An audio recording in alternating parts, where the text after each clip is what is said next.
សូមស្វាគមន៍ប្រិយមិត្តទស្សនិកជនទាំងអស់គ្នាត្រឡប់មកកាន់វីដេអូស៊ើបអង្កេតករណីព្រំប្រទានពិត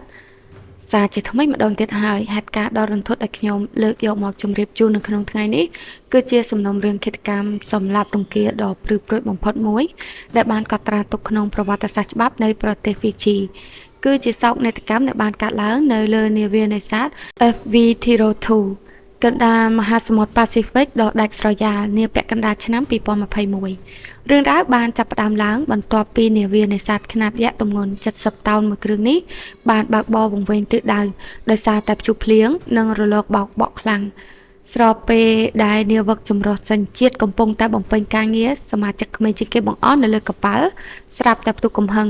រួចបានដកពូថៅដើរកាប់ប្រហារមនុស្សពីពេញនាវាគេបានកាប់សម្លាប់និងបង្ខំឲ្យនាវិកចំនួន5នាក់ត្រូវលោតចុះទៅក្នុងទឹកសមុទ្รงងឹតទាំងគ្មានអាវពោងការពារជីវិតដំបូងឡើយសំណុំរឿងនេះបានធ្លាក់ចូលទៅក្នុងភាពទាល់ច្រករកចម្លើយមិនឃើញដោយសារតែនាវាត្រូវបានលិចលង់ចូលទៅក្នុងបាតសមុទ្របំផ្លាញរាល់វត្ថុតាងនិងសាកសពទាំងអស់ចោលទាំងស្រុងឃាតករថែមទាំងបានប្រើល្បិចកលឆ្លើយដោះសារបង្វែរដានទម្លាក់កំហុសទៅលើអ្នករស់រានមានជីវិតដូច្នេះចង់ដឹងថាតើមានរឿងរ៉ាវល្បិចកលច្បាប់និងការតស៊ូនៅពីក្រោយសោកនាដកម្មកណ្ដាលមហាសមុទ្រមួយនេះយ៉ាងណាខ្លះកុំឲ្យខាតពេលយូរសូមទស្សនាវីដេអូនេះតាំងពីដើមរហូតដល់ចប់ដើម្បីដឹងពីរឿងរ៉ាវពិតនិងមេរៀនជីវិតពីករណីនេះទាំងអស់គ្នា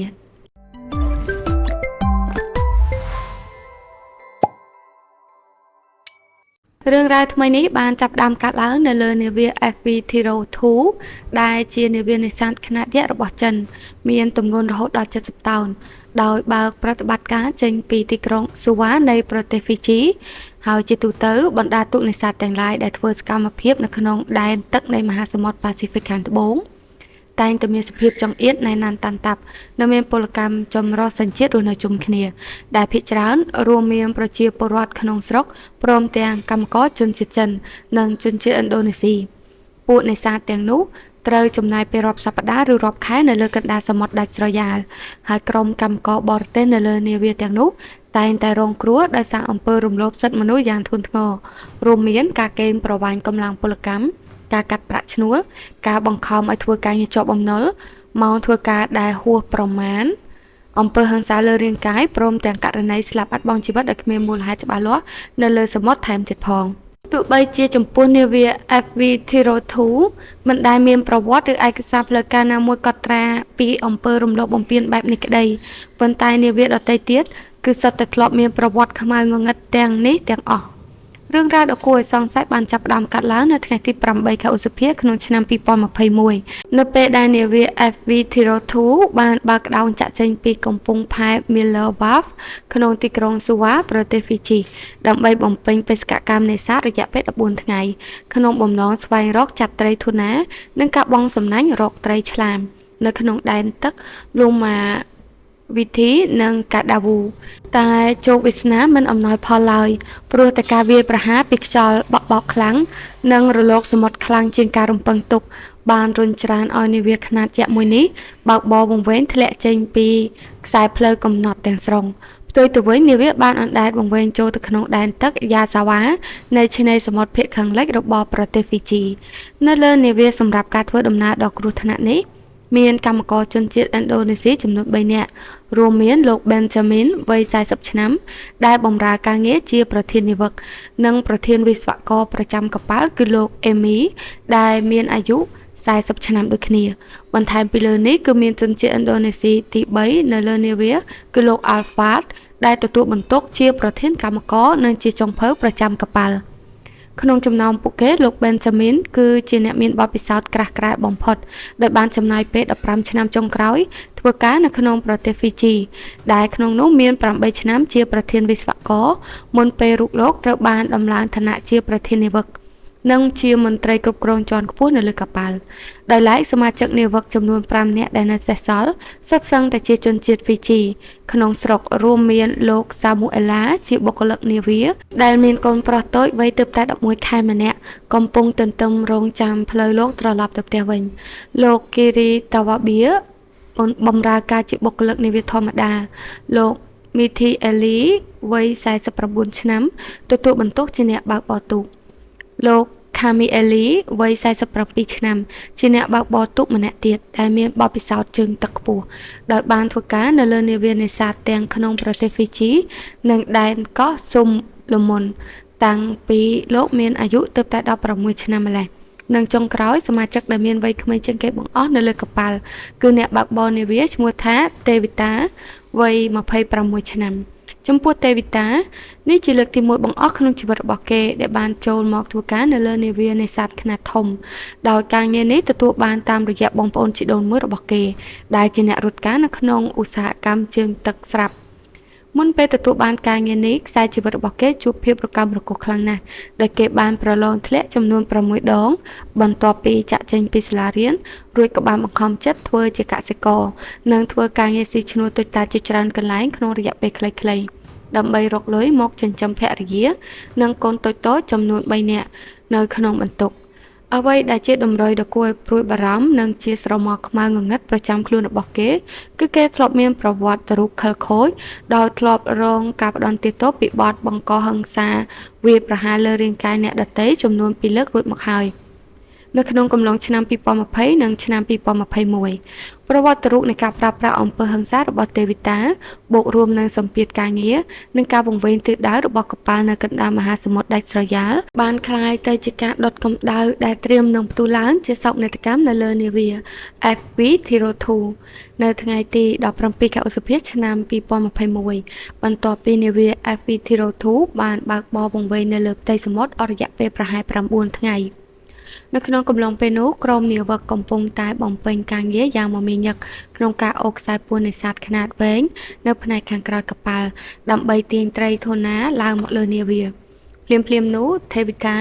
បានដើរតម្រង់ចូលទៅជិតលោកខាមីនីអេលីរួចបានហុចថ្នាំជក់មួយចំនួនផ្ដល់ជូនគាត់លោកខាមីនីអេលីបានយកព្រមទទួលយកនិងបានដើរនាំផ្លូវទេវីតាទៅកាន់កន្លែងសម្រាប់រក្សាទុកថ្នាំជក់នោះប៉ុន្តែត្រឹមតែមួយសន្ទុះក្រោយមកលោកខាមីនីអេលីស្រាប់តែលើសំឡេងមិត្តរួមការងាររបស់គាត់គឺលោកគីវីតាវ៉ាបៀស្រែកខ្លាំងៗដោយភាពភ័យខ្លាចថាតើអ្នកមានបញ្ហាអ្វីនឹងនៅពេលដែលលោកខាមីនីអេលីងាកក្បាលត្រឡប់មកមើលវិញគាត់បានប្រទះឃើញទស្សនវិជ្ជាដ៏រន្ធត់ដោយលោកគីរីតាវ៉ាបៀកំពុងតែលុតជង្គង់ដេកដួលនៅលើក្តារទូកទាំងមានឈាមហូរស្រោចចេញពីច្រមុះយ៉ាងខ្លាំងខណៈពេលដែលទេវីតាកំពុងតែឈរពីលើជនរងគ្រោះនៅក្នុងដៃមានកាន់ពូថៅដងឈើប្រវែងកន្លះម៉ែត្រមួយដើមដោយភ័យខ្លាចខ្លាំងលោកខាមីនីអេលីបានរត់គេចខ្លួនយ៉ាងលឿនសម្ដៅទៅផ្នែកខាងមុខនៃនាវារួចបានតោងឡើងលើរបាំងការពារដើម្បីទៅសង្ងំលាក់ខ្លួននៅលើដំបូលខាងលើនៃកប៉ាល់តាមរយៈពន្លឺភ្លើងបំភ្លឺទាំង3ដែលបើកចំហយ៉ាងច្បាស់និងផ្អែកលើចំណុចមើលឃើញពីលើទីខ្ពស់គាត់បានសម្លឹងមើលឃើញយ៉ាងច្បាស់ថាទេវីតាចាប់ផ្ដើមបើកការវាយប្រហារយ៉ាងសាហាវទៅលើក្រុមនាវិកដទៃទៀតជាបន្តបន្ទាប់គេបានកាន់ពូថៅស្ទុះទៅការប្រហារលើលោកសាមូអេឡាយ៉ាងព្រៃផ្សៃរួចបានប្រើប្រាស់អាវុធគំរាមកំហែងបង្ខំឲ្យលោកសាមូអេឡាលោតចុះទៅក្នុងទឹកសមុទ្រទាំងបង្ខំបើទោះបីជាដឹងច្បាស់ថាជនរងគ្រោះមិនបានពាក់អាវពោងការពារជីវិតក៏ដោយបន្ទាប់មកគេបានដើរចាប់ទាញអាយុរបស់លោកគីរីតាវ៉ាបៀដែលកំពុងរបួសហើយលើកក្រវែងរបស់គាត់ទម្លាក់ចូលទៅក្នុងទឹកសមុទ្របាត់ស្រមោលម្នាក់ទៀតស្របពេលជាមួយគ្នានោះលោកអេមេដែលជាប្រធានវិស្វករប្រចាំកប៉ាល់បានខំរត់គេចខ្លួនដែរប៉ុន្តែរូបលោកបានរអិលជើងទៅជំពប់ជើងជាប់ជាមួយនឹងខ្សែពួននេសាទខ្នាតធំរហូតធ្វើឲ្យរាងកាយរបស់លោកត្រូវព្យួរធ្លាក់ទៅម្ខាងនៃនាវាឃើញឱកាសល្អទេវីតាបានស្ទុះទៅកាន់ពូថៅកាប់ទៅលើផ្នែកខ្នងរបស់លោកអេមេយ៉ាងសាហាវគេបានឈរស្រែកកំហកនិងយកពូថៅគំរាមដេញឲ្យលោកអេមេព្រមលែងដៃលោតចុះទៅក្នុងសមុទ្រនៅពេលដែលឃើញជនរងគ្រោះរងរបួសធ្ងន់ធ្ងរមិនអាចធ្វើការតបតឬមិនព្រមលែងដៃលោតទឹកតាមបញ្ជាទេវីតាបានលើកពូថៅកាប់ផ្ដាច់ខ្សែពួននេសាទនោះចោលភ្លាមបណ្ដាឲ្យប្រធានវិស្វកររូបនេះត្រូវធ្លាក់ចុះទៅក្នុងផ្ទៃទឹកសមុទ្រដ៏ជ្រៅដោយឡែកចំពោះលោកប៊ែនចាមីនដែលត្រូវជានាយកប៉ាល់គាត់បានធ្វើដំណើរមកដល់ផ្នែកខាងក្រោយនៃនាវាយឺតពេលបន្តិចលោកខាមីនីអេលីបានរៀបរាប់ថាពីលើដំបូលកប៉ាល់គាត់អាចឮសំឡេងលោកប៊ែនចាមីននិងទេវីតាឈរនិយាយឆ្លើយឆ្លងគ្នាមួយផ្លែតតែប៉ុណ្ណោះប៉ុន្តែដោយសារងងឹតនិងមានភាពវឹកវរខ្លាំងគាត់មិនអាចមើលឃើញឬដឹងឮអំពីជោគវាសនាចុងក្រោយរបស់លោកប៊ែនចាមីនឡើយថាតើគាត់ត្រូវរងការកាប់សម្លាប់ឬត្រូវបានបង្ខំឲ្យលោតទឹកសមុទ្របាត់បង់ជីវិតដោយនាវិកដទៃទៀតដែរឬយ៉ាងណាបន្ទាប់ពីសកម្មភាព កាប់ប្រហារយ៉ាងរន្ធត់បានបញ្ចប់ទៅនាវិកចំនួន5នាក់ត្រូវបានសន្និដ្ឋានថាបានលង់ទឹកស្លាប់បាត់បង់ជីវិតនៅក្នុងផ្ទៃទឹកសមុទ្រដាច់ស្រយាលនិងមានរលកបក់បោកខ្លាំងស្ថិតនៅចម្ងាយប្រមាណ143គីឡូម៉ែត្រភាគខាងលិចនៃទីក្រុងណាឌីដោយគ្មានអាវពោងការពារជីវិតជាប់ខ្លួនឡើយនៅពេលនោះលោកកាមីនីអេលីគិតថាខ្លួនគឺជាមនុស្សតែម្នាក់គត់ដែលនៅមានជីវិតនៅលើនាវាទេវតាបានដឹងខ្លួនយ៉ាងច្បាស់ថាមានមនុស្សនៅសេសសល់គេបានចាប់ផ្ដើមដើរតម្រង់ចូលទៅជិតលោកកាមីនីអេលី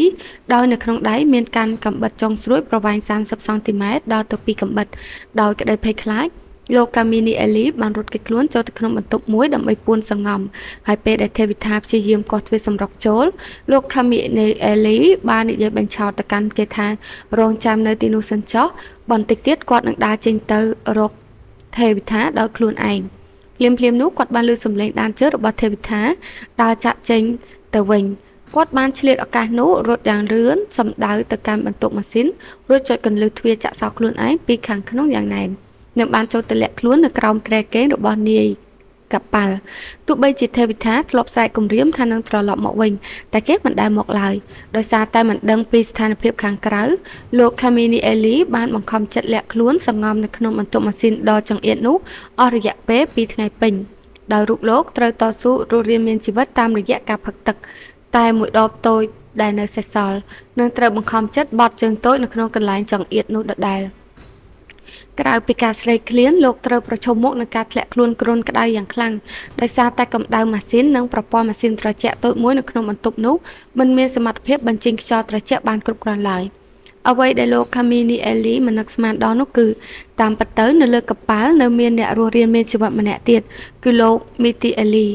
លោកមីទីអេលីមិនបានឃើញទស្សនវិជ្ជានៃការកាប់សម្លាប់នាវិកដតីផ្ទាល់ភ្នែកឡើយប៉ុន្តែលោកបានដើរមកប្រទះឃើញទេវតាកំពុងឈរពីលើរាងកាយប្រឡាក់ឈាមរបស់មរួមការងារនៅក្នុងដៃមានកាន់ពូថៅដដែលនៅក្នុងពេលនោះទេវតាបែរជាបង្ហាញក្តីមេត្តាមកលើលោកមីធីអេលីដែលគេបានបង្ខំឲ្យលោកមីធីអេលីដើរចូលទៅនៅក្នុងទ្រុងដែកសម្រាប់ដាក់ត្រីរួចបានស្រែកព្រមានថាបើចង់រស់ចូលសង្ងំនៅក្នុងទ្រុងត្រីនោះទៅប៉ុន្តែបើចង់ស្លាប់ចូលងើបក្បាលឡើងមកខាងលើលោកមីទីអេលីមិនហ៊ានតតាំងឡើយគាត់បានចំណាយពេល30ម៉ោងបន្ទាប់ដេកសង្ងំនៅក្នុងទ្រុងត្រីដ៏ត្រជាក់នោះទាំងក្តីរន្ធត់ហើយទេវតាក៏មិនដែលដើរត្រឡប់មករកឬធ្វើបាបរូបលោកឡើយសកម្មភាពដែលទេវតាបានធ្វើបន្ទាប់ពីការកាប់ប្រហារគឺការដាក់ទូកសង្គ្រោះរបស់នាវាចូលទៅក្នុងទឹករួចបានបើករត់គេចខ្លួនបាត់ស្រមោលយ៉ាងអាចកំបាំងលុះដល់ថ្ងៃទី19ខែឧសភាឆ្នាំ2021ក្រោយពេលសង្ងំលាក់ខ្លួនអស់រយៈពេល2ថ្ងៃពេញទីបំផុតលោកកាមីនីអេលីនិងលោកមីទីអេលីបានដាច់ចិត្តដើរចេញពីបន្ទប់ងងឹតនិងទ្រុងត្រីពួកគេបានដើរមកជួបគ្នាដោយក្តីរំភើបប៉ុន្តែត្រូវខកចិត្តវិញភ្លាមនៅពេលដែលពិនិត្យឃើញថាទូកសង្គ្រោះប្រចាំនាវាត្រូវបានបាត់បង់ទៅហើយដោយដឹងច្បាស់ថាពួកគេកំពុងតែស្ថិតនៅក្នុងស្ថានភាពទាល់ច្រកនៅលើកប៉ាល់កណ្ដាលសមុទ្រធំអ្នកទាំងពីរបានខិតខំដើររុករកពីពេញទូកដើម្បីស្វែងរកឧបករណ៍ដែលអាចជួយសង្គ្រោះជីវិតរបស់ពួកគេបានអ្នករស់រានមានជីវិតទាំងពីររូបបានប្រទះឃើញទូរស័ព្ទកាយរណបមួយគ្រឿងលាក់ទុកនៅក្នុងបន្ទប់គេងរបស់នាយកប៉ាល់ភ្លាមនោះពួកគេបានទទួលការហៅទូរស័ព្ទចូលពីបុគ្គលិកម្នាក់នៃក្រុមហ៊ុន Green Tuna Fisheries ដែលជាក្រុមហ៊ុនមេម្ចាស់កម្មសិទ្ធិនៃនាវា FV Thero 2ខាងក្រុមហ៊ុនបានខលមកសាកសួរដេញដោលដោយក្តីបារម្ភព្រោះតែប្រព័ន្ធត្រួតពិនិត្យនិងតាមដានទីតាំងទាំងអស់របស់នាវាខ្នាតយក្សនេះបានដាច់សេវាទាំងស្រុងពីប្រព័ន្ធរ៉ាដា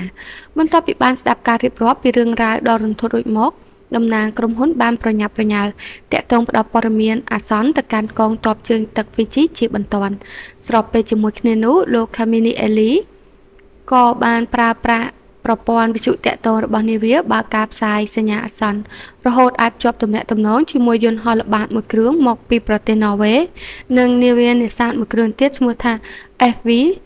សាមយ៉ុងដោយលោកបានរៀបរាប់ប្រាប់ពួកគេពីព្រឹត្តិការណ៍និងស្ថានភាពជាប់គាំងបច្ចុប្បន្នរបស់ពួកគេ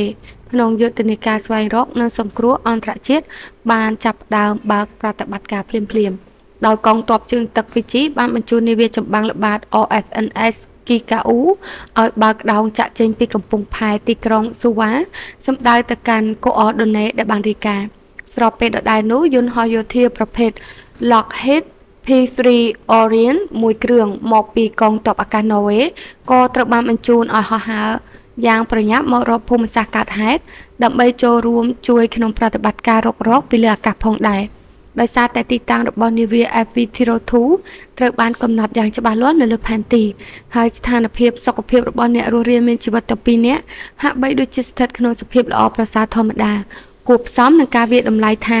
នាវាខ្នាតយក្សនេះមិនទាន់មានហានិភ័យនៃការលិចលង់ភ្លាមៗឡើយហើយដូចនេះក្រុមការងារស្វែងរកនិងជួយសង្គ្រោះបានសម្រេចចិត្តទុកឲ្យអ្នកទាំងពីររងចាំនៅលើកណ្ដាលនាវាបណ្ដោះអាសន្នសិនផែនការចម្បងរបស់កងទ័ពជើងទឹកគឺត្រូវបង្វែរកម្លាំងទាំងអស់ដើម្បីបើកយុទ្ធនាការរុករកបណ្ដាជនរងគ្រោះដែលលោតទឹកសមុទ្រនិងតាមប្រមាណចាប់ខ្លួនទេវតា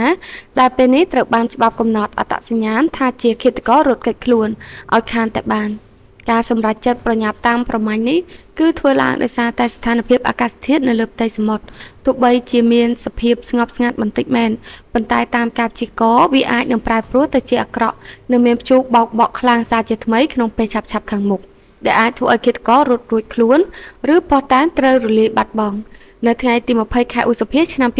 2021យន្តហោះយោធារបស់ប្រទេសណ័រវេសបានពិនិត្យឃើញក្បូនសង្គ្រោះមួយគ្រឿងដែលបានក្រឡាប់នៅក្នុងទឹកសមុទ្រដោយទេវតាកំពុងតែតោងនៅលើក្បូននោះក្រុមអ្នកបើកបរយន្តហោះបានសម្រេចចិត្តទម្លាក់ឧបករណ៍សង្គ្រោះជីវិតដែលមានបំពាក់ឧបករណ៍បញ្ជូនសញ្ញាវិទ្យុតាក់ទងនិងស្បៀងអាហារទៅឲ្យទេវតារួចបានបញ្ជូនកូអឺឌីនេតទីតាំងពិតប្រាកដរបស់គេទៅឲ្យកងទ័ពជើងទឹកហ្វីជីជាបន្ទាន់យន្តហោះណ័រវេសបានបើកការហោះហើរក្រឡឹងពីលើក្បាលរបស់គេមិនឲ្យរត់រួចតាមដែលអាចធ្វើទៅបានផ្អែកលើការផ្គត់ផ្គង់ប្រេងឥន្ធនៈតាមរយៈការហុំព័ទ្ធពីលើអាកាសទេវតាគឺមិនអាចមានឱកាសរត់គេចខ្លួនឬលាក់បាំងដានបានឡើយហើយនៅពេលដែលនាវាចម្បាំងរបស់កងទ័ពជើងទឹកហ្វីជីធ្វើដំណើរទៅដល់គេបានចូលនាំខ្លួនឃាតកររូបនេះឡើងមកលើកប៉ាល់ភ្លាមៗនាវាចម្បាំង RFNS Kikau បាននាំខ្លួនជនល្មើសត្រឡប់មកដល់កំពង់ផែទីក្រុងណាឌីនៅវេលាម៉ោង 9:00 នាទីព្រឹកនៅថ្ងៃទី21ខែឧសភាដែលនៅទីនោះមានកម្លាំងប៉ូលីសជនជាតិហ្វីជីរងចាំចាប់ខ្លួនទេវតាយកទៅឃុំឃាំងជាផ្លូវការស្របពេលជាមួយគ្នានោះលោក Kamini Eli និងលោក Miti Eli ដែលស្ថិតនៅលើនាវាធំបានបើកការផ្សាយសញ្ញាអាសន្នលើកទី2ដែលជាការប្រកាសអាសន្នដ៏គួរឲ្យព្រួយបារម្ភនិងរន្ធត់ចិត្តបំផុតនាវា FV02 បានចាប់ផ្ដើមរងការលេចធ្លាយទឹកចូលយ៉ាងធ្ងន់ធ្ងរនិងបានលិចលង់ចូលទៅក្នុងបាតសមុទ្រទាំងស្រុងនៅយប់ថ្ងៃទី20ខែឧសភានោះនៅក្នុងស្ថានភាពរន្ធត់ពាក់កណ្ដាលត្រៀតក្រុមនាវិកនៃនាវានេសាទមួយគ្រឿងផ្សេងទៀតដែលលើកទង់ជាតិហ្វីជីគឺនាវា Samveon 11បានឃើញមានពន្លឺភ្លើងចេញពីកាំភ្លើងបាញ់សញ្ញាអាសន្នត្រូវបានបាញ់ឡើងទៅលើអាកាសក្រុមការងារនាវា Samveon 11បានប្រញាប់បង្វែរក្បាលទូកសម្ដៅទៅកាន់ទីតាំងនោះរហូតបានប្រទះឃើញលោក Kamini Eli និងលោក Miti Eli កំពុងតែដេកអណ្ដែតនៅលើក្បូនបណ្ដោះអាសន្នមួយដែលពួកគេច្នៃបង្កើតឡើងដោយយកទ្រុងដែកដាក់ត្រីមកញាត់បំពេញដោយសម្ភារៈអណ្ដែតទឹកផ្សេងៗបន្ទាប់ពីជួយស្រង់ឡើងមកលើគោកនាវា Samveon 11បានធ្វើការផ្ទេរអ្នករស់រានមានជីវិតទាំងពីររូបទៅឲ្យនាវាចម្បាំង RFNS Kikau ដើម្បីនាំយកពួកគេទៅទម្លាក់នៅកំពង់ផែក្រុងណាឌីជូនកម្លាំងប៉ូលីសធ្វើការសួរចម្លើយស្វែងរកការពិតដោយឡែកចំពោះការស្វែងរកសាកសពរបស់នាវិកទាំង5នាក់ដែលបានបាត់បង់ជីវិតនាវា RFNS Kikau បានរុករកនៅក្នុងតំបន់កាត់ហេតុប៉ុន្តែត្រូវហៅឲ្យត្រឡប់ទៅកាន់ទីក្រុងសូវ៉ាវិញជាបន្ទាន់ការងាររុករកទ្រង់ទ្រាយធំនេះត្រូវបានផ្ទេរកម្មសិទ្ធិទៅឲ្យនាវាចម្បាំងមួយគ្រឿងទៀតឈ្មោះថា RFNS Savanaka នៅក្នុងថ្ងៃទី22ខែឧសភាឆ្នាំ2021នាវា RFNS Savanaka បានស្វែងរកជាខ្សែបន្ទាត់លើផ្ទៃទឹកខ្នាតធំក្របដណ្ដប់លើភូមិសាស្ត្រដែលមានចម្ងាយ143គីឡូម៉ែត្រភាគខាងលិចនៃទីក្រុងណាឌីនិងប្រហែល90ម៉ាយសមុទ្រភាគខាងលិចនៃច្រក Navula Passage របស់ប្រទេសហ្វីជីស្ថិតនៅផ្នែកខាងក្រៅនៃឈូងសមុទ្រម៉ូមីទាំងមូលដើម្បីតាមស្វែងរកភស្តុតាងដែលនៅសេសសល់កណ្ដាលមហាសមុទ្រកិច្ចប្រតិបត្តិការរុករកសាកសពរបស់នាវិកដែលបានបាត់បង់ជីវិតទាំង5នាក់កណ្ដាលមហាសមុទ្រដាច់ស្រយាលគឺមិនមែនជារឿងងាយស្រួលឡើយស្ថានភាពអាកាសធាតុនៅលើផ្ទៃសមុទ្របានធ្លាក់ចុះនិងមានភាពអាក្រក់ខ្លាំងឡើងដែលធ្វើឲ្យក្រុមនាវិកនៅលើនាវាចម្បាំង RFN Savanaka ដឹងច្បាស់ក្នុងចិត្តថាពួកគេកំពុងតែបំពេញបេសកកម្មស្វែងរកត្រឹមតែសាកសពតែប៉ុណ្ណោះ ផ្អែកលើការគណនាច្បាប់បើទោះបីជាជនរងគ្រោះអាចមានសំណាងរួចផុតពីការលង់ទឹកនៅពេលដំបូងនៃការរុញទម្លាក់កាលពីថ្ងៃទី17 ខែឧសភាក៏ដោយក៏ការបណ្តែតខ្លួននៅក្នុងសមុទ្រត្រជាក់គ្មានអាវពោងនឹងត្រូវប្រឈមមុខនឹងអាកាសធាតុព្យុះបែបនេះប្រកាសជាបានស្លាប់បាត់បង់ជីវិតទាំងអស់ទៅហើយរហូតមកដល់ថ្ងៃទី28 ខែឧសភាឆ្នាំ2021បន្ទាប់ពីបានរុករកយ៉ាងក្តៅគគុកអស់រយៈពេល1សប្តាហ៍ពេញដោយមានការចូលរួមសហការពីយន្តហោះល្បាតចំនួន2គ្រឿងនាវាចម្បាំងរបស់កងទ័ពជើងទឹកហ្វីជីចំនួន2គ្រឿងព្រមទាំងមានការជួយអន្តរាគមន៍ពីនាវាឯកជនមួយគ្រឿងទៀតកងទ័ពជើងទឹកហ្វីជីបានចេញសេចក្តីប្រកាសជាផ្លូវការបញ្ចប់កិច្ចប្រតិបត្តិការស្វែងរកការសម្រេចចិត្តបិទសំណុំរឿងរុករកនេះធ្វើឡើងដោយសារតែលទ្ធផលទទួលបានស្មើនឹង0និងផ្អែកលើការវាយតម្លៃផ្នែកវិទ្យាសាស្ត្រថា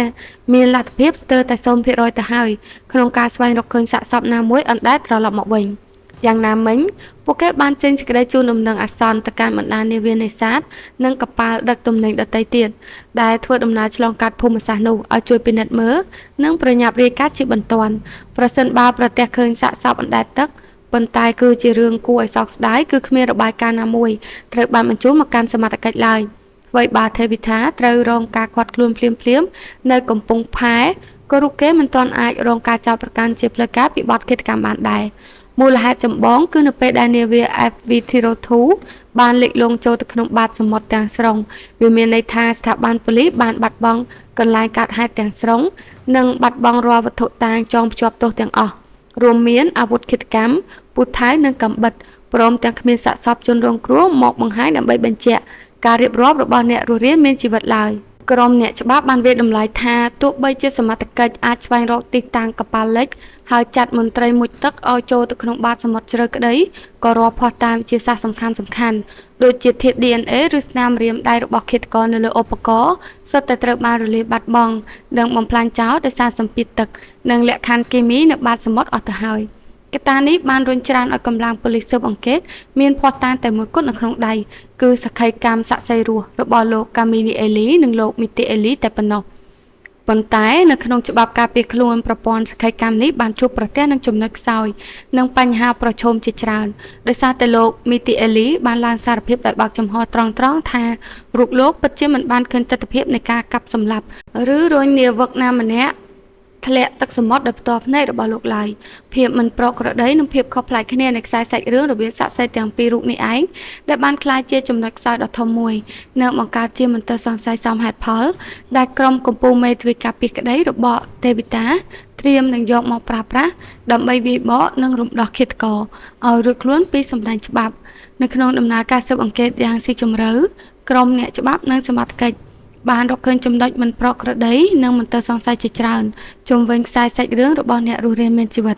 ចំណុចទី1គឺរឿងរ៉ាវនៃការរស់រានមានជីវិតដ៏គួរភ្ញាក់ផ្អើលរបស់លោកមីទីអេលីនៅក្នុងទ្រុងដៃក្លាសេត្រីផ្អែកលើកត្តាវិទ្យាសាស្ត្រដោយសារតែការផ្គត់ផ្គង់អុកស៊ីសែនមានកម្រិតនិងបរិយាកាសត្រជាក់ខ្លាំងប្រចាំកប៉ាល់លោកមីទីអេលីគួរតែអាចទ្រាំទ្រនិងមានជីវិតរស់នៅទីនោះបានយ៉ាងយូរបំផុតត្រឹមតែ2ម៉ោងតែប៉ុណ្ណោះលោកមីទីអេលីផ្ទាល់ក៏មិនមានការពន្យល់ផ្នែកវិទ្យាសាស្ត្រណាមួយចំពោះការដែលលោកអាចដកដង្ហើមនិងរស់រានមានជីវិតបានរហូតដល់ទៅ30ម៉ោងឡើយក្រៅពីការសន្និដ្ឋានថាចំណុចនៃបន្ទប់ឃុំឃាំងដែលគេបង្ខាំងលោកទុកនោះគឺមិនទាន់មានការបញ្ចេញទឹកកកកម្រិតធ្ងន់ដែលធ្វើឲ្យសីតុណ្ហភាពនៅទីនោះមានភាពកក់ក្ដៅគ្រប់គ្រាន់សមល្មមឲ្យលោកអាចតស៊ូយកជីវិតបាន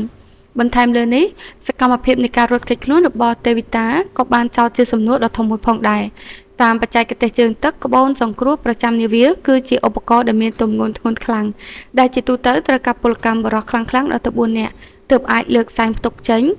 និងបើកដំណើរការទម្លាក់ចូលទៅក្នុងសមុទ្របានប៉ុន្តែជារឿងដែលមិនគួរជឿដែលទេវតាបែរជាអាចធ្វើរឿងរ៉ាវទាំងអស់នេះបានតែម្នាក់ឯងទាំងដែលរូបគេទើបតែបានចំណាយកម្លាំង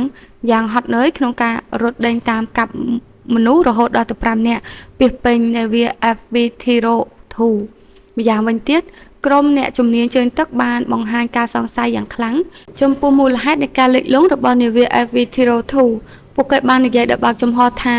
វាជារឿងមិនអាចទៅរួចដាច់ខាតដែលនាវានេសាទខ្នាតយក្សទម្ងន់70តោនមួយគ្រឿងអាចនឹងរងការលិចលង់ទៅក្នុងបាតសមុទ្រដោយខ្លួនឯងបានក្នុងពេលដែលអាកាសធាតុបានស្ងប់ស្ងាត់ទៅហើយលុះត្រាតែមាននរណាម្នាក់បានលួចទៅបើកវ៉ាល់ទ្វារទឹកសមុទ្ររបស់កប៉ាល់ដើម្បីបំផ្លាញកន្លែងកើតហេតុ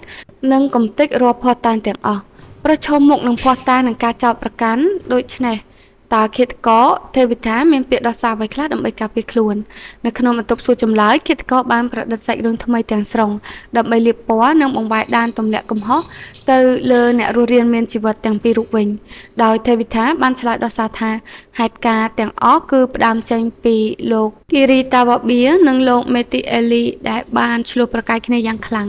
រឿងបែងចែកផលត្រីធូណាដែលចាប់បានចុងក្រោយដើម្បីយកទៅលក់នៅលើគោកធ្វើជាប្រាក់រង្វាន់សម្រាប់ក្រុមនាវិកគេបានចោទប្រកាន់ថាលោកមីទីអេលីបានចាប់ផ្ដើមខឹងហើយលើកត្រីទាំងនោះក្រវែងបោះចោលទៅក្នុងទឹកសមុទ្រដែលទង្វើនេះបានធ្វើឲ្យលោកគិរីទីវ៉ាបៀច្រឡោតខឹងយ៉ាងខ្លាំងទេវតាបានរៀបរាប់ផ្សាយសាច់រឿងកុហកបន្តថានៅពេលនោះលោកគិរីទីវ៉ាបៀបានដកកំបិតមុខស្រួចដែលកំពុងប្រើសម្រាប់វះពោះត្រីដើរទៅគំរាមកំហែងដល់លោកមីទីអេលីប៉ុន្តែលោកមីទីអេលីបានលើកជើងធាក់ចំទ្រូងរបស់លោកគិរីទីវ៉ាបៀមួយជើងយ៉ាងពេញទំហឹងបណ្ដាលលោកគិរីវីតាបៀលួបកាប់មុខទៅលើដងកំបិតរបស់គាត់បណ្ដាលឲ្យមុតចាក់ចូលខ្លួនឯងរងរបួសធ្ងន់ភ្លាមនោះលោកមីទីអេលីបានស្ទុះទៅចាប់បង្ខំលោកសាមូអេឡាឲ្យលើកសាកសពរបស់លោកគិរីទីវ៉ាបៀដែលនៅមានដង្ហើមបោះទម្លាក់ចូលទៅក្នុងទឹកសមុទ្រដើម្បីបំបត្តិដានបន្ទាប់មកលោកមីទីអេលីបានសហការគ្នាជាមួយលោកកាមីនីអេលីដោយអ្នកទាំងពីរបានកាន់កាំបិតដាក់គំរាមកំហែងនិងបង្ខំឲ្យក្រុមនាវិកដទៃទៀតដែលនៅសេសសល់ត្រូវព្រមលោតចុះក្នុងទឹកសមុទ្រទាំងអស់គ្នាដើម្បីរួមគំនិតគ្នាបិទបាំងរឿងរ៉ាវនៃការស្លាប់របស់លោកគិរីទីវ៉ាបៀនេះចោលការឆ្លើយដាក់បន្ទុកនឹងការលាបពណ៌របស់ទេវតានេះធ្វើឡើងក្នុងគោលបំណងចង់ដោះសារខ្លួនឯងឲ្យក្លាយជាមនុស្សស្អាតស្អំនិងចង់ទម្លាក់កំហុសទៅឲ្យសាក្សីទាំងពីរក្លាយជាឃាតករពិតប្រាកដនៅក្នុងសោកនាដកម្មនេះទៅវិញនៅក្នុងបន្ទប់សួរចម្លើយទេវតាបានបន្តប្រឌិតសាច់រឿងលាបពណ៌យ៉ាងហូរហែដើម្បីយករួចខ្លួនគេបានអះអាងថាក្នុងកំឡុងពេលកើតហេតុការណ៍ចលាចលនោះរូបគេបានរត់ទៅសង្ងំលាក់ខ្លួនមិនឲ្យលោកកាមីនីអេលីនិងលោកមីទីអេលីឃើញមុខឡើយគេបាននិយាយទម្លាក់កំហុសថានៅក្នុងពេលដែលគេកំពុងលាក់ខ្លួននោះលោកមីទីអេលីបានដើរទៅងូតទឹកយ៉ាងប្រងើយចំណែកឯលោកកាមីនីអេលីបានឈរជក់បារីធ្វើដូចជាគ្មានអ្វីកើតឡើងបន្ទាប់មកអ្នកទាំងពីរបានរួមគ្នាទៅបញ្ឆេះម៉ាស៊ីននិងបើកកប៉ាល់ចាក់ចេញទៅរួចក៏ទៅឈប់សម្រាកនៅត្រង់ចំណុចមួយទៀតនៅពេលដែលឃើញលោកកាមីនីអេលីដើរទៅរៀបចំដោះក្បូនសង្គ្រោះទេវតាបានឆ្លៀតឱកាសនោះស្ទុះរត់ចេញពីកន្លែងលាក់ខ្លួនរួចឡើងលើក្បូនសង្គ្រោះនោះតែម្នាក់ឯងនិងបានប្រញាប់ចាក់ចេញទៅភ្លាមមុនពេលដែលសាក្សីទាំងពីររូបអាចឡើងមកប្រើប្រាស់វាបានទេវតាថែមទាំងបានប្រឌិតរឿងនៅក្នុងពេលដែលគេកំពុងតែចែវទូកចេញទៅ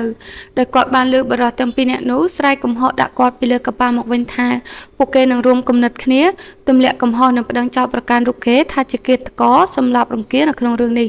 ជាការពិតណាស់មិនខុសពីសាច់រឿងរបស់លោកខាមីនីអេលីនិងលោកមីទីអេលីឡើយគឺប្រព័ន្ធច្បាប់មិនមានភស្តុតាងរឹងមាំជាក់ស្ដែងណាមួយមកបញ្ជាក់ថាទេវតាគឺជាឃាតករពិតប្រាកដនោះទេហើយរឿងដូចគ្នានេះក៏អាចនិយាយការពារឲ្យទេវតាបានដូចគ្នាព្រោះវាគ្មានភស្តុតាងវិទ្យាសាស្ត្រណាមួយបង្ហាញផ្ទាល់ថាសាក្សីទាំងពីររូបនេះជាអ្នកទទួលខុសត្រូវចំពោះអំពើប្រល័យជីវិតនាវិកទាំង5នាក់នោះដែរដោយសារតែកប៉ាល់បានលេចចូលទៅក្នុងបាតសមុទ្របាត់បង់ភស្តុតាងនិងគ្មានវត្ថុតាងណាមួយចងភ្ជាប់អ្នកទាំង3ទៅនឹងបទល្មើសក្រៅតែពីពាក្យសម្ដីឆ្លើយដាក់គ្នាទៅវិញទៅមកនៅក្នុងស្ថានភាពដែលម្នាក់ៗទើបតែបានឆ្លងកាត់ទុក្ខលំបាកនឹងការរងគ្រោះថ្នាក់យ៉ាងរន្ធត់កណ្ដាលសមុទ្រកម្លាំងប៉ូលីសហ្វីជីគឺគ្មានជំរឿអ្វីក្រៅពី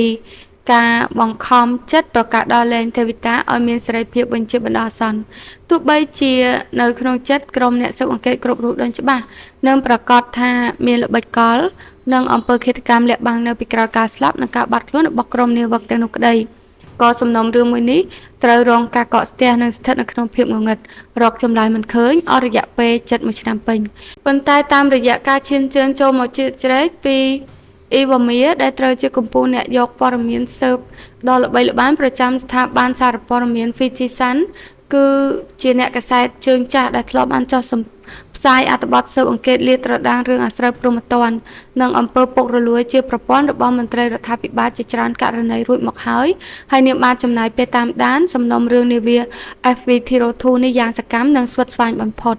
នៅថ្ងៃទី8 ខែមិនិនាឆ្នាំ2022 អ៊ីវ៉ាមៀបានរៀបចំផែនការសម្ងាត់ដោយបានផ្ញើលិខិតអញ្ជើញលោកទេវីតាឲ្យចូលរួមនៅក្នុងការសម្ភាសន៍ផ្ដាច់មុខមួយកិច្ចសម្ភាសន៍ដ៏អាថ៌កំបាំងមួយនេះមិនបានធ្វើឡើងក្នុងការិយាល័យឡើយប៉ុន្តែវាត្រូវបានរៀបចំឡើងយ៉ាងហ្មត់ចត់នៅក្នុងរថយន្តវ៉ានខ្នាត15កៅអីរបស់ក្រុមហ៊ុនសារព័ត៌មានដែលបានបើកមកចតសំងំនៅខាងក្រៅផ្ទះផ្ទាល់ខ្លួនរបស់ទេវីតានៅក្នុងទីក្រុងសូវ៉ាដោយមានអ្នកបើកបររថយន្តម្នាក់អង្គុយនៅខាងមុខធ្វើជាសាក្សីរស់មើលសកម្មភាពយ៉ាងជិតដិតនៅក្នុងឱកាសនៃកិច្ចសម្ភាសន៍ផ្ដាច់មុខនេះទេវីតាបានចាប់ផ្ដើមរៀបរាប់ប្រាប់អ្នកស្រីអ៊ីវ៉ាមៀពីឫសគល់នៃខ្សែជីវិតនៅលើនាវា FV02 របស់គេបានទម្លាយថាបងប្អូនជីដូនមួយរបស់គេគឺជាអ្នករកការងារជាអ្នកបើកបរនិងមើលការខុសត្រូវលើនាវានោះឲ្យដោយសារតែនេះជាលើកទី1បង្អស់ក្នុងការចេញតាមទូកនេសាទហើយរូបគេនៅមានវ័យក្មេងផងនោះទេវីតាបានសារភាពថាបេសកកម្មជើងទី1នេះបានដាក់សម្ពាធនិងបង្កភាពតានតឹងផ្លូវចិត្តដល់រូបគេយ៉ាងធ្ងន់ធ្ងរមូលហេតុចម្បងគឺការចេញពីការដែលក្រុមនាវិកដទៃទៀតនៅលើកប៉ាល់តែងតែនាំគ្នាស្រែកជេរប្រមាថនិងនិយាយចំអកលក់លុយយ៉ាងប្រេផ្សាយមកលើរូបគេជារៀងរាល់ថ្ងៃជុំវិញរឿងរ៉ាវភាពជាបុរសឬប្រដាប់ភេទរបស់គេក្រុមនាវិកបាននាំគ្នានិយាយព័ត៌មានចចាមអារាមបង្ខូចថាទេវីតាបានលួចវះកាត់បង្កប់គ្រាប់ bearing ចូលទៅក្នុងប្រដាប់ភេទរបស់ខ្លួនគេបាននិយាយទាំងកំហឹងថាក្រុមកម្មករតែងតែលួចមើលរូបគេគ្រប់ពេលវេលាឲ្យទៅពេលណាគេដើរទៅបត់ជើងតូចឬទៅបន្ទប់ទឹកការរស់នៅក្នុងខ្សែភ្នែកសម្លឹងមើលនិងការរងការចំអកមើលងាយរឿងផ្លូវភេទនេះបានបណ្ដោះជាដុំភ្លើងគំនុំនិងធ្វើឲ្យគេជឿជាក់ថាក្រុមនាវិកទាំងអស់កំពុងតែរួមគំនិតគ្នារៀបចំផែនការខ្មៅងងឹតណាមួយដើម្បីកម្ចាត់រូបគេចោលដោយសារតែបានលងខ្លួនយកព្រមចូលទៅក្នុងការសម្ភាសផ្លូវការរួចទៅហើយទេវីតាគឺមិនមានផ្លូវឬល្បិចកលឯណាអាចរត់គេចវេះមិនព្រមនិយាយអំពីព្រឹត្តិការណ៍នៅលើកប៉ាល់បានឡើយនៅពេលដែលអ៊ីវ៉ាមៀចាប់ផ្ដើមជជែកវែកញែកនិងចោទសួរដេញដោលចំអំពីការស្លាប់បាត់បង់ជីវិតរបស់មនុស្សគ្រប់គ្នានៅលើនាវាទីបំផុតឃាតករចិត្តបិសាចរូបនេះបានសម្រេចចិត្តបើកមាត់ទម្លាយពីសកម្មភាពមិនពិតប្រាកដក្នុងផ្នែករបស់ខ្លួនជម្រាបជូនអ្នកកាសែតទេវីតាបានរៀបរាប់ពីជីវិតនៅថ្ងៃទី17 ខែឧសភាឆ្នាំ2021ថានៅក្នុងពេលដែលរូបគេកំពុងតែឈរជក់បារីលំហែអារម្មណ៍នៅលើនាវាស្រាប់តែលោកគីរីតាវបៀបានដើរមកពីក្រោយហើយដកកំបិតស្ទុះមកចាក់ប្រហាររូបគេទាំងមិនដឹងខ្លួននៅពេលនោះទេវីតាបានអះអាងថាខ្លួនបានលោតគេចរួចស្ទុះទៅចាប់ទាញយកពុទ្ធៅដែលនៅក្បែរដៃមកកាប់តតាំងវិញតាមសភាវៈគតិការពារខ្លួនគេបានកាន់ពុទ្ធៅវាយកាប់ប្រហារទៅលើលោកគីរីតាវបៀព្រមទាំងបានជ្រុលដៃកាប់ត្រូវកម្មករជនជាតិឥណ្ឌូនេស៊ីម្នាក់ទៀតចំត្រង់បរិវេណដៃថែមទៀតផងនៅក្នុងពាក្យសារភាពនោះទេវីតាបានប្រាប់ថាសកម្មភាពកាប់ប្រហាររបស់គេគឺជាអំពើការពារខ្លួនលើពីនេះគេថែមទាំងបាននិយាយអួតអាងប្រាប់អ្នកកាសែតថារូបគេបានលើកពុទ្ធៅកាប់ទៅលើកញ្ចឹងករបស់លោកគីរីតាវបៀយ៉ាងខ្លាំងក្លារហូតដល់ថ្នាក់ដាច់ក្បាលចេញពីស្មាក្នុងការវាយប្រហារតែមួយពុទ្ធៅតែប៉ុណ្ណោះតែដោយសារតែយោងតាមសក្ខីកម្មច្បាប់មិនមានសាក្សីណាម្នាក់បានប្រទះឃើញសាកសពគ្មានក្បាលនៅលើកប៉ាល់ឡើយហើយដូចនេះក្រុមអ្នកស៊ើបអង្កេតជឿជាក់ថាទេវីតាគ្រាន់តែនិយាយបំភ្លឺបំភ័យប៉ុន្តែសកម្មភាពពិតគឺរូបគេបានប្រើពុទ្ធៅកាប់ចំក្បាលនិងផ្ទៃមុខរបស់ជនរងគ្រោះយ៉ាងធ្ងន់ធ្ងររហូតដល់បែកលលាសក្បាលស្លាប់បាត់បង់ជីវិតតែប៉ុណ្ណោះតែទោះបីជាទេវីតាព្យាយាមដោះសារថាសកម្មភាពដំបូងរបស់គេគឺជាការការពារខ្លួនក៏នៅក្នុងច្បាប់ព្រហ្មទណ្ឌសកម្មភាពបន្តរបស់គេគឺមិនអាចចាត់ទុកថាជាការការពារខ្លួនបានឡើយនោះគឺត្រង់ចំណុចដែលគេបានប្រើប្រាស់ពុទ្ធៅដេញគំរាមកំហែងនិងចេញបញ្ជាបង្ខំឲ្យក្រុមនាវិកដែលនៅសេសសល់ត្រូវតែលោតចុះទៅក្នុងទឹកសមុទ្រទាំងបង្ខំគេបានធ្វើសកម្មភាពនេះទាំងដឹងខ្លួននិងយកច្បាស់ក្នុងចិត្តថានាវិកទាំងនោះមិនអាចមានឱកាសរស់រានមានជីវិតឡើយព្រោះគ្មានអាវពោងការពារខ្លួនលើពីនេះទេវីតាថែមទាំងបានសារភាពប្រាប់អ្នកកាសែតទៀតថាខ្លួនពិតជាបានដឹងច្បាស់ថាលោកកាមីនីអេលីនិងលោកមីតេអេលីកំពុងតែលាក់ខ្លួនត្រង់ចំណុចណាប៉ុន្តែគេបានសម្រេចចិត្តមិនទៅរករំខានរួចក៏បានដាក់ទូតសង្គ្រោះរត់គេចខ្លួនបាត់ទៅនៅពេលដែលកិច្ចសម្ភាសន៍ចិត្តបញ្ចប់ទេវីតាបានងាកមកសម្ដែងចរិតកាយសាហាវដោយបាននិយាយប្រមាននិងគំរាមកំហែងទៅកាន់អ្នកស្រីអ៊ីវ៉ាមៀត្រង់ថាដាច់ខាតហាមមិនឲ្យនាងយកអត្ថបទឬខ្លឹមសារណាមួយដែលរូបគេមិនចូលចិត្តយកទៅចុះផ្សាយជាសាធារណៈឡើយគេថែមទាំងបានគំរាមថានឹងជេរប្រមាថតាមធ្វើបាបនាងដល់ផ្ទះទៀតផងប្រសិនបើនាងហ៊ានល្មើសនឹងពាក្យបញ្ជារបស់គេក្នុងនាមជាកម្ពុជាអ្នកកាសែតស៊ើបអង្កេតក្លាហានអ៊ីវ៉ាមៀមិនបានបង្ហាញក្តីរន្ធត់ឬរាថយចំពោះពាក្យគំរាមកំហែងរបស់ឃាតកររូបនេះឡើយនាងបានសម្រេចចិត្ត យកខ្សែអាចកំណត់ត្រាសម្លេងនៃកិច្ចសម្ភារអាចកំបាំងទាំងអស់ទៅចុះផ្សាយជាសាធារណៈនិងប្រកួតជូនសមត្ថកិច្ចដោយសារមានភស្តុតាងជាពាក្យសារភាពដ៏ច្បាស់លាស់ចេញពីមាត់ឃាតករយកមកចងភ្ជាប់នឹងផ្គូផ្គងទៅនឹងសក្ខីកម្មការពារខ្លួនរបស់លោក Khamenei Ali និងលោក Mehdi Ali កម្លាំងប៉ូលីស Fiji បានសម្រុកចូលទៅចាប់ខ្លួនទេវីតាភ្លាមៗនៅថ្ងៃទី5 ខែមេសាឆ្នាំ2022គេត្រូវរងការចោទប្រកាន់ជាផ្លូវការពីបទឧក្រិដ្ឋកម្មកម្រិតធ្ងន់បំផុតរហូតដល់ទៅ3បទល្មើសរួមមានបទឃាតកម្មគិតទុកជាមុនចំនួន5ករណី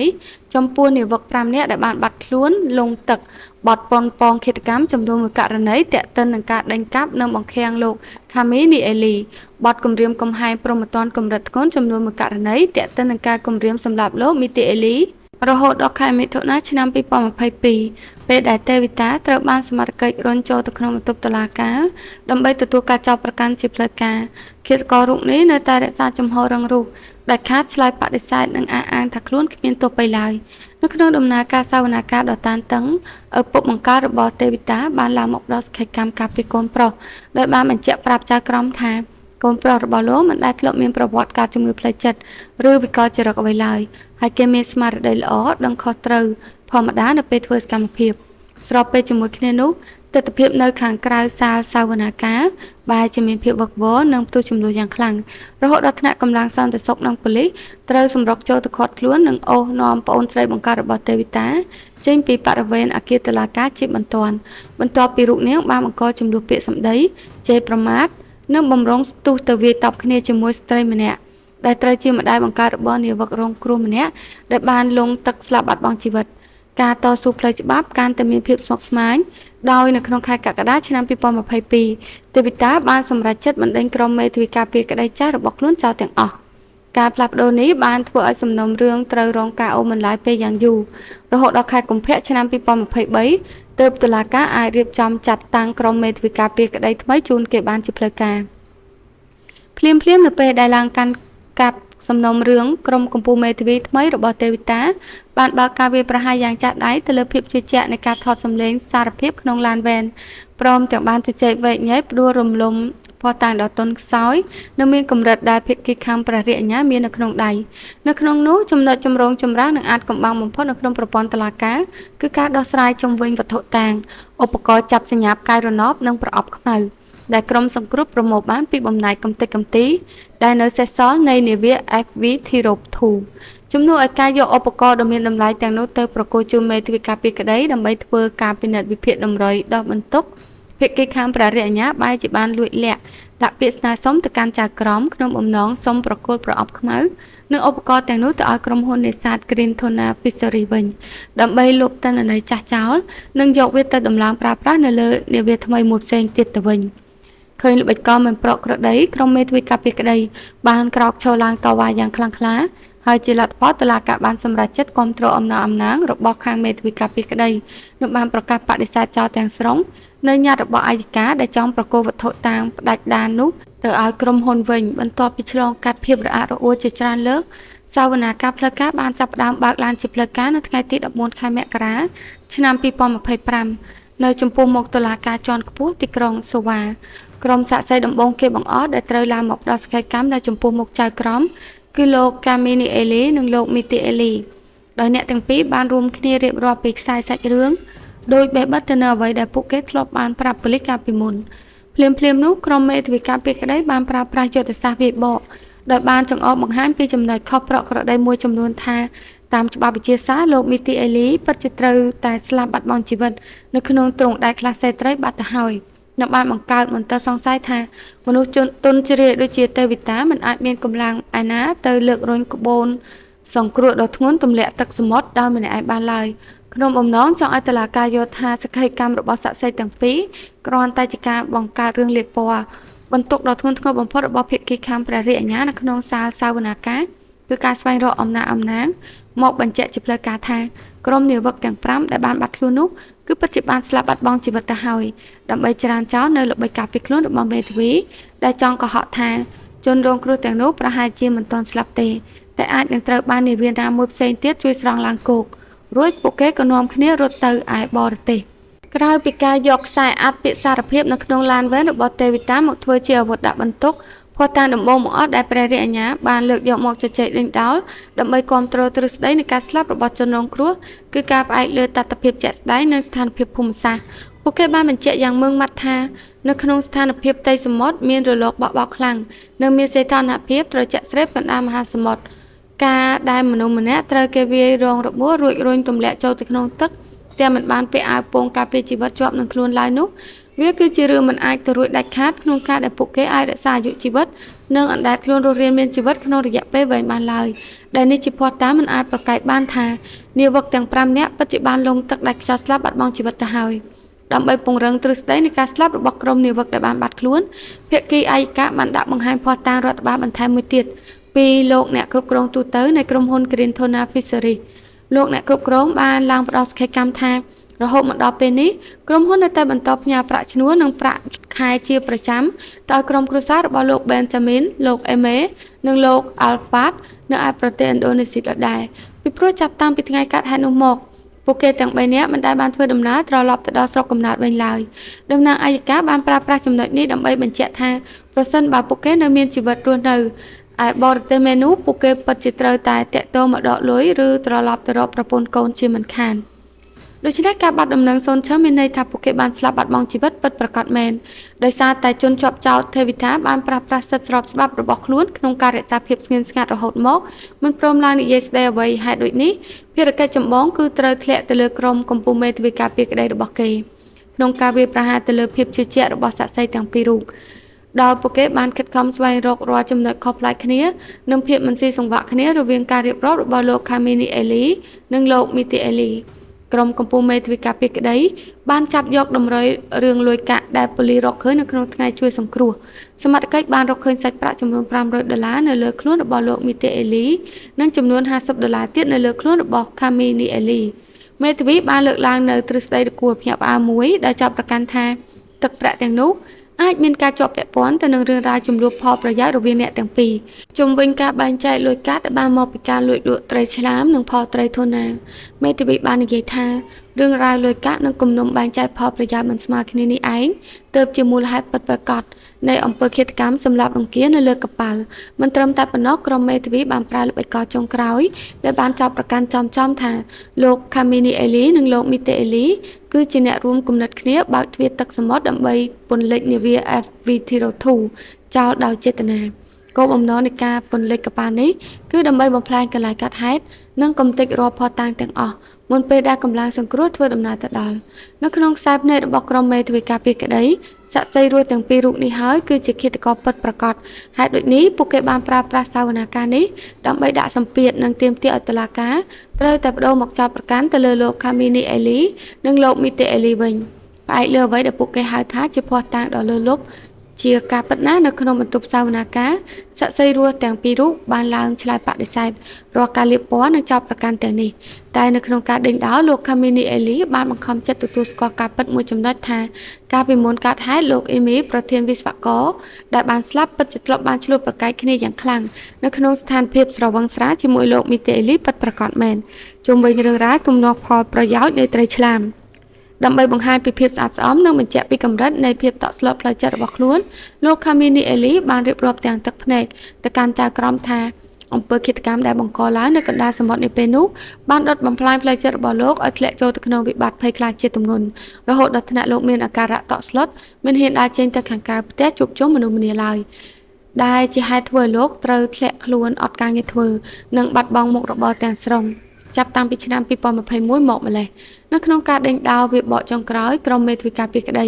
បានព្យាយាមវាយប្រហារទៅលើខ្សែអត្ថសម្លេងសារភាពក្នុងឡានវ៉ែនពួកគេបានចោទប្រកាន់ថាអ្នកកាសែតស៊ើបអង្កេតអ៊ីវ៉ាមៀបានប្រើប្រាស់វិធីសាស្ត្រមិនត្រឹមត្រូវតាមទម្រង់ច្បាប់ដើម្បីលបួងនិងបញ្ឆោតយកពាក្យសារភាពនោះមកមេធាវីបានបកស្រាយការពារបែបចម្លែកដោយចង្អុលបង្ហាញត្រង់វគ្គដែលទេវីតានិយាយរៀបរាប់រឿងរ៉ាវក្រុមនាវិកចំអកថាមានគ្រាប់ម៉ាប់នៅក្នុងប្រដាប់ភេទដោយពួកគេបានអះអាងថាឃ្លានោះគ្រាន់តែជាការនិយាយលេងសើចក្នុងចេតនាចែកចង់និងចង់ធ្វើឲ្យនាងចាប់អារម្មណ៍លើរូបគេតែប៉ុណ្ណោះតែការប៉ុនប៉ងដោះសារលៀបពណ៌នេះត្រូវបានចៅក្រមប្រកាសបដិសេធចោលទាំងស្រុងពីព្រោះប្រព័ន្ធច្បាប់បានរកឃើញថាទេវីតាធ្លាប់បានលួចទម្លាយពាក្យសារភាពពីបទល្មើសនេះទៅកាន់បុគ្គលម្នាក់ផ្សេងទៀតរួចរាល់បាត់ទៅហើយ ដោយរឿងនោះគឺបានកើតឡើងកាលពីខែកុម្ភៈឆ្នាំ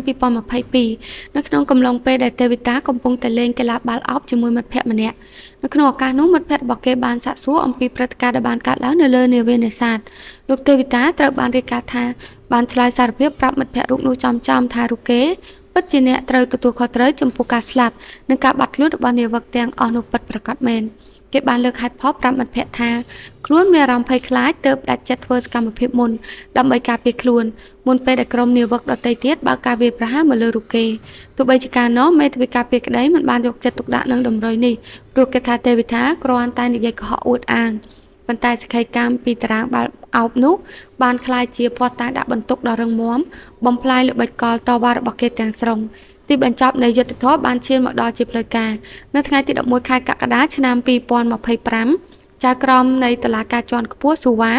បានប្រកាសសារក្រមជាផ្លូវការដោយវិនិច្ឆ័យឲ្យទេវតា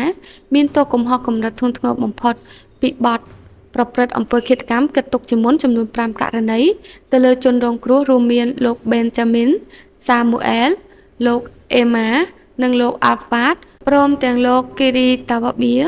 មុនពេលចៅក្រមប្រកាសកំណត់ទណ្ឌកម្មតុលាការបានផ្ដល់សិទ្ធិសួរទៅកាន់ទេវតាថាតើគេមានពាក្យពេចន៍អ្វីចង់ថ្លែងឬមានភស្តុតាងអ្វីចង់បង្ហាញដើម្បីសុំការបន្ធូរបន្ថយទោសដែរឬទេប៉ុន្តែឃាតករបែរជានៅតែរក្សាទុកមុខស្ងួតមិនមានបង្ហាញនូវអាការៈសោកស្ដាយឬបង្ហូរទឹកភ្នែកខូចចិត្តចំពោះទង្វើអមនុស្សធម៌របស់ខ្លួនសូម្បីតែមួយដំណក់ឡើយហើយគេបានឆ្លើយទទួលស្គាល់ថាខ្លួនគ្មានអ្វីត្រូវនិយាយការពារខ្លួនទៀតនោះទេរហូតដល់ថ្ងៃទី12ខែសីហាឆ្នាំ2025តុលាការជាន់ខ្ពស់បានប្រកាសផ្តន្ទាទោសកាត់ទោសទេវតាឲ្យជាប់ពន្ធនាគារអស់មួយជីវិតនៅក្នុងលក្ខខណ្ឌច្បាប់ដ៏ម៉ឺងម៉ាត់តុលាការបានចែងបន្ថែមថាឃាតកររូបនេះត្រូវតែស្នាក់នៅនិងអនុវត្តទោសកែប្រែខ្លួននៅក្នុងគុកយ៉ាងដាច់ខាតអស់រយៈពេលយ៉ាងតិច26ឆ្នាំនិង2ខែពេញជាមុនសិនទើបអាចមានសិទ្ធិស្របច្បាប់ក្នុងការដាក់ពាក្យស្នើសុំការលើកលែងទោសឬសុំនៅក្រៅឃុំជាបណ្ដោះអាសន្នបានសារក្រមដ៏ធ្ងន់ធ្ងរមួយនេះបានបិទសំណុំរឿងក្តីឃាតកម្មសម្លាប់រង្គាលកណ្ដាលមហាសមុទ្រប៉ាស៊ីហ្វិកនិងបាននាំយកយុត្តិធម៌ពិតត្រឡប់មកជួបវិញ្ញាណក្ខន្ធរបស់ក្រុមនាវិករងគ្រោះទាំង5រូបព្រមទាំងក្រុមគ្រួសាររបស់ពួកគេវិញជាស្ថាពរភ្លាមបន្ទាប់ពីចៅក្រមបានប្រកាសសារក្រមផ្ដន្ទាទោសរួចរាល់កម្លាំងប៉ូលីសបានចាប់ផ្ដើមនាំខ្លួនទេវតាចេញពីបន្ទប់សវនាការនៅខាងក្រៅអគារតុលាការមានអ្នកសារព័ត៌មានចំនួន3នាក់កំពុងតែឈរថតរូបនិងថតសម្លេងសកម្មភាពរបស់សមត្ថកិច្ចយ៉ាងយកចិត្តទុកដាក់ពេលដែលទេវតាបានក្រឡេកឃើញក្រុមអ្នកកាសែតគេបានផ្ទុះកំហឹងយ៉ាងខ្លាំងរហូតដល់ថ្នាក់រើបំរាស់ខ្លួនចេញពីការចាប់របស់ប៉ូលីសហើយបានស្ទុះរត់សម្ដៅទៅរកអ្នកយកព័ត៌មានទាំងកំរោលដោយបានរុញអ្នកកាសែតម្នាក់និងព្យាយាមយកដុំឯកសារដែលនៅក្នុងដៃរបស់គេទៅវាយប្រហារលើក្រុមអ្នកកាសែតថែមទៀតផងមុនពេលដែលកម្លាំងប៉ូលីសជាច្រើនអ្នកស្ទុះមកទាញក្រវ៉ាត់រូបគេចេញទាំងបង្ខំសកម្មភាពចលាចលចុងក្រោយបានបិទវាំងនននៃសំណុំរឿងក្តីព្រហ្មទណ្ឌដ៏ល្បីល្បាញនេះជាផ្លូវការទោះបីជាវានៅតែបន្សល់ទុកនៅសំណួរអាតកំបាំងជាច្រើនដែលមិនទាន់មានចម្លើយច្បាស់លាស់ក៏ដោយថាតើអ្វីជាមូលហេតុពិតប្រាកដដែលរុញច្រានឲ្យទេវតាហ៊ានសម្លាប់រង្គាលហើយតើហេតុអ្វីបានជានាវា FV02 ត្រូវរងការលិចលង់នៅក្នុងបាតសមុទ្រយ៉ាងអាតកំបាំងបើសាក្សីទាំងពីរនិយាយការពិតទាំងស្រុងហេតុអ្វីបានជាប្រព័ន្ធរ៉ាដាតាមដាននាវារបស់កប៉ាល់នេះត្រូវបានកាត់ផ្តាច់តាំងពីមុនពេលកើតហេតុការណ៍និងភាពអយុត្តិធម៌បំផុតគឺការដែលក្រុមគ្រួសារនៃសពទាំង5នាក់ត្រូវរស់នៅក្នុងវិបដិសារីដោយគ្មានសូម្បីតែសាកសពរបស់ស្វាមីឬកូនប្រុសយកមកធ្វើបុណ្យតាមប្រពៃណីតែមិនថាអាចកំបាំងទាំងនោះត្រូវបានលិចលង់នៅក្នុងបាតសមុទ្រអ្វីដែលប្រព័ន្ធច្បាប់បានកត់ត្រាទុកជាប្រវត្តិសាស្ត្រគឺសំណុំរឿងក្តីមួយនេះបានក្លាយជារឿងក្តីកាត់ទោសឃាតកម្មទាំងគ្មានសាកសពលើកទី2នៅក្នុងប្រវត្តិសាស្ត្រព្រហ្មទណ្ឌនៃប្រទេសហ្វីជីដែលករណីដ៏កម្របែបនេះធ្លាប់បានកើតឡើងតែម្ដងគត់កាលពីមុនគឺនៅក្នុងសំណុំរឿងក្តីលោក Deep Chan នាឆ្នាំ2005